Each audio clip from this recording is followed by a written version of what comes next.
Hi guys, and welcome to Multitap Media. We're going to tap into and talk about all things pop culture, from movies to games, and maybe just a bit of everything else. I'm Dan Vargas, and this is... And I'm Alex, and we decided to devote our first episode to our personal top 5 favorite games of all time. And one of the reasons why we decided to choose this topic was because these were the games that continued our passion for gaming, as well as influenced our future choices in what we decided to play.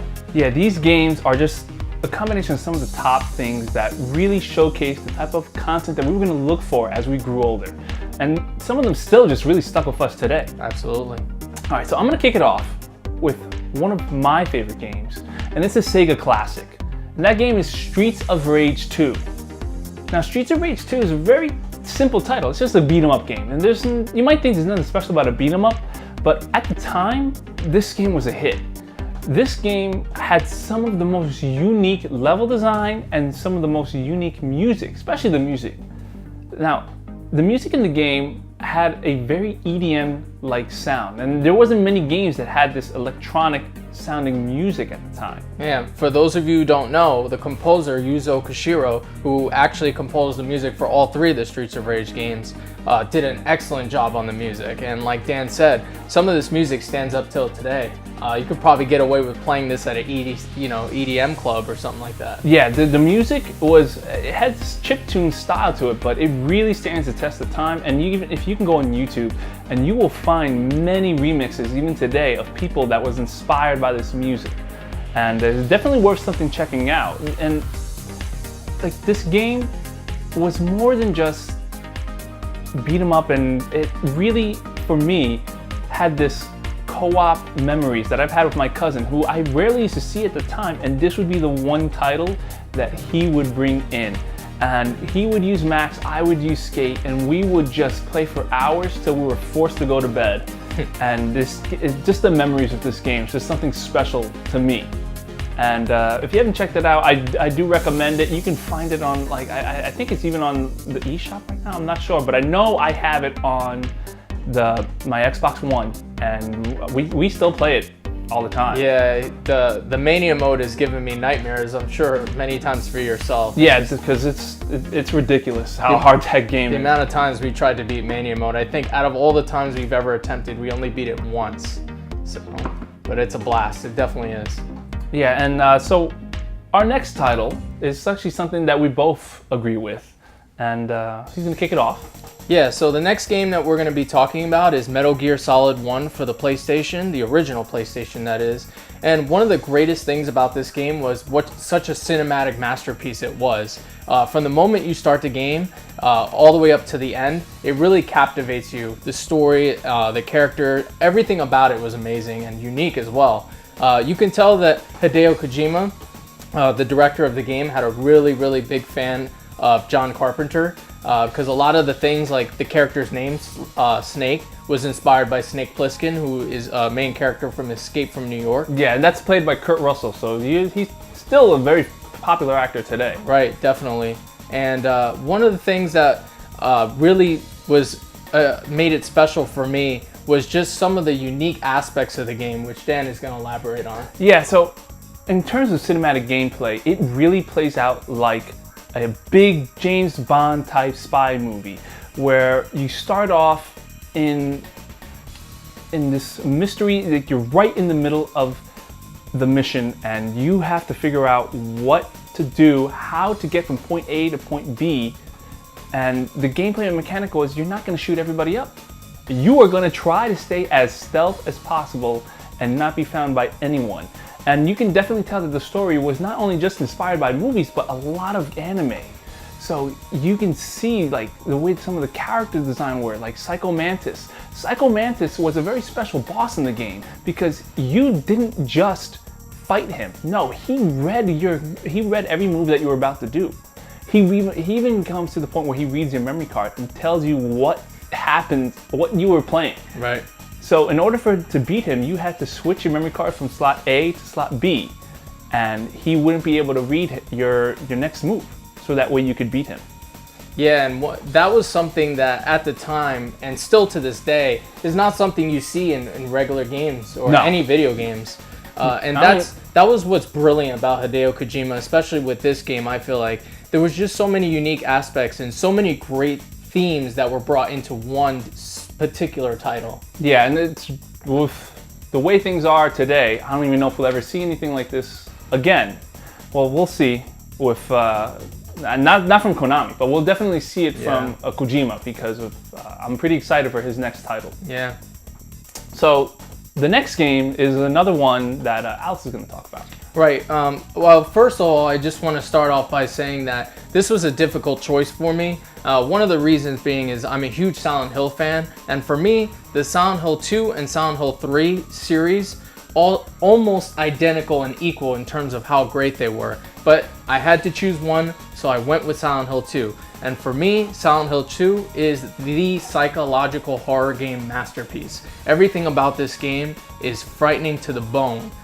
You play as a character named James Sunderland, and basically you're in your own private nightmare. And throughout the game, you're terrorized by this character called Pyramid Head. He's actually become so famous and notorious in the Silent Hill franchise that everybody knows this character, even if you've never played the games before.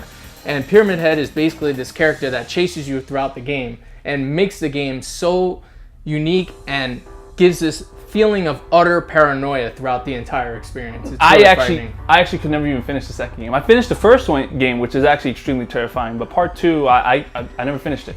Yeah, it was really, really good. And at the time, and still to this day, it covers some very, very dark and taboo subjects like molestation and rape, and there's even a side story with a serial killer. So it's definitely one of those stories that catches you from the moment it starts to the moment it ends. Yeah, and speaking of mature games, we're going to come to my next title. So this is something that is mature in the sense of it's extremely crude. And Conker's Bad Fur Day was a game that I probably shouldn't have been playing as a kid, but no one really stopped me, so I played it anyways, and this game still sticks with me today. From the colorful aspects to just the parodies that it would make fun of, Conker's Bad Fur Day is a special and unique N64 game. Now, I say N64 because Rare was a Nintendo company at the time, and this game, they have, you literally fight poo. Like, that sounds disgusting, but it's hilarious in the game. And it's something that we don't really see as much today with these type of games. It's hard for them to get made today because of just the amount of money that was put into this title. And this wasn't even a parody game at first. Originally, it was just going to be like a very simple Banjo-Kazooie type platformer. And eventually, the game just didn't work. So the creator decided to restart, and he took it from just let's see where we go. And it wasn't even the type of platform for Banjo-Kazooie was at the time. They didn't even know the story when they were creating the game. They just kind of went along and just had fun with it. So it definitely is something that I recommend that you check out today, because you can still buy the game now on the Rare Replay collection. Yeah, and this was just about at the end of the golden age of Rare, when Rare was releasing non-stop platform after platform classics like Donkey Kong Country and Banjo-Kazooie and all these fantastic games. Yeah, we're hoping that Rare gets back to what they used to be, but I'm not sure if we'll ever see that exactly again. I know a lot of the creators have moved on to new games and new companies, and a lot of them are actually at I forget the name of the company, but they just made the new game Yooka-Laylee, which got decent reviews. So if you like platformers, that's probably a game you might want to check out also.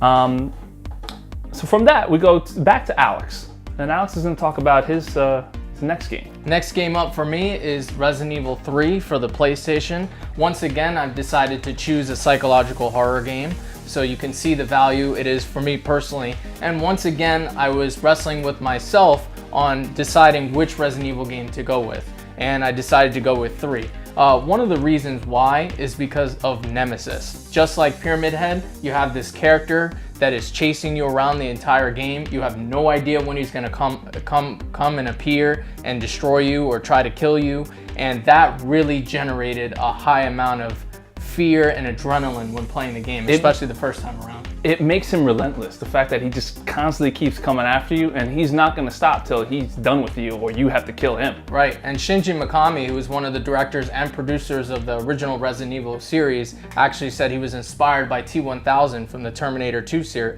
movie. And you can kind of see the parallels with Nemesis and T-1000. You have this character that is almost indestructible. No matter how many bullets you put in him, he's always coming back, and he's constantly chasing after you, and he has one goal: to kill you. And what I liked about it is every time you fought Nemesis, majority of the time you had a choice. You could either like run away from him, hide, or it gave you this method of choice because and they never brought that back again. Right. The fact that you could choose what you wanted to do next, and that's going to completely change the story. Right. Change the outcome of the plot, and it was kind of similar in style to what Resident Evil 2 did. But one of the last things I wanted to talk about with Resident Evil 3 was the bonus Mercenaries mode, which is, in my opinion, still one of the best small additional features in any game. I mean, Mercenaries mode spawned a whole series of bonus modes for other games. They ended up adding Extreme Battle Mode to Resident Evil 2. Resident Evil 1, the Saturn edition, had its own little Extreme Battle Mode. But Mercenaries mode took it to the next level in terms of like bonus gameplay. It was even popular enough to the point where they created an arcade game based from the Code Veronica series. Right. Which, fun fact about Code Veronica was actually supposed to be Resident Evil 3. Yep. But they had a contract with Sony, so all they did was just flip the two titles around, put the 3 on Nemesis, and just made the side story Code Veronica. Well, I'm glad they did, Dan, because it holds up to this day. Yeah, it's a really good game. So my next title, I'm gonna go back and we're gonna bring it to a lighter note. And we're gonna go back to Sega, and we are gonna talk about Shenmue. Shenmue is a very special game because this is an open world game essentially. But at the time they didn't even know what open world was, so they called it free, which meant full reactive eyes entertainment. And in the game, you were the son of a martial artist whose father is killed by another martial artist. You have no idea why he comes there, and there's this whole saga, this whole mystery behind why was your father killed, who killed your father, and what your father was involved in. And in the game, you could talk to virtually anyone that you saw. All the NPCs inside the game were all interactable, whether they were just, say, a quick hi, or they actually had a side quest with them. Now, in the game, they also had weather, and at the time, they were actually using the real weather system and the real weather that was being used back in 1986 Japan. So that was a little interesting feature that they went all the way back and they took and looked at their weather patterns for that time period. But overall, the game, it was using the Virtua Fighter, the Virtua Fighter engine, and it was just a combination of things that we hadn't seen yet, including QuickTime events. And I know most people don't really care about QuickTime events anymore, but at the time, this was something that no one had even thought of. You would be watching a cutscene, and most of the time when you watch a cutscene, you put the controller down, and all of a sudden a bunch of buttons pop up on the screen. You're like, whoa, what the heck? And you realize that you were dead, so then you had to restart that whole segment all over again, and you couldn't just put your controller down. So that was a nice little addition that they added to the game that made it unique. And I'm still waiting for part 3, and I kickstarted part 3, so I'm hoping I'll finally be able to finish this story. Yeah, it's really extraordinary how many things that this game pioneered. You know, like Dan said, with the QuickTime events and the open world, now as we know it, sandbox or open world games. It was really extraordinary how inventive they were with this game. Yeah. So we're going back to Alex. My next game is BioShock for the PlayStation 3 and Xbox 360. One of the reasons why this is one of my favorite games of all time has to be the fact that from the moment you start this game, you're involved in this underwater world called Rapture, and you have no idea what's going on. That's when you meet characters like Andrew Ryan, who to me, still to this day, is one of the most treacherous and amazing antagonist villains of any video game series to date.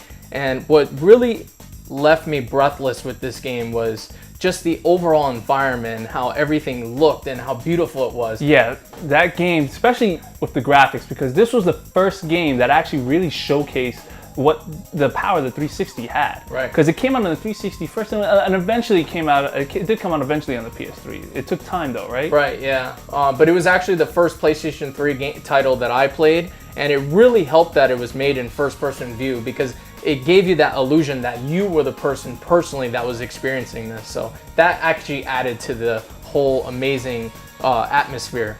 Yeah, that definitely a title that I would recommend, and that you keep an eye on. I just wanted to close by saying with this game that this was one of the first games for me that perfectly illustrated and converted video games to a true art form. I think the story really rivals some great cinematic movies and even novels.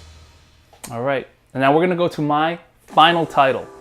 And if you've noticed, I have a thing for cinematic gameplay, and that takes it back to my first one, which actually was Resident Evil 2.